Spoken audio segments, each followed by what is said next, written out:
سگی من ای سگی خوشزاد تازی، در این هنگام احوال تو چون است؟ کفی غمخوارگان را دیدم من، از آغاز جهان زهدان خون است. در این افسانه های بود و نابود، من و تو همدم و همراز اکنون. تو را غم می خورد از بی زبانی، غمی من می شود از لاله افزون.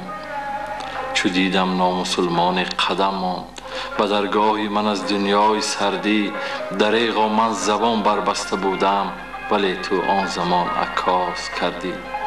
در آن یک لحظه گویا کور و کر بود تمام هستی همچون ملتی من. چو لب نگشادم و دنیا رها رفت، مرا می کشد آخر علتی من. هزاران دزد آمد بر دری من، ولی از سادگی تأخیر کردم. تو لب بگشادی و دشنام دیدی، ببخشا من تو را تحقیر کردم. هزاران سنگ آمد بر سری تو، گنهگاران کیو اندر گناهی. هزاران عصر کرده سرپناهی، هزاران عصر دیده رو سیاهی. جکیدی جانبی هر کس تو بسود، ایا هنگام پرداز ای سگی من.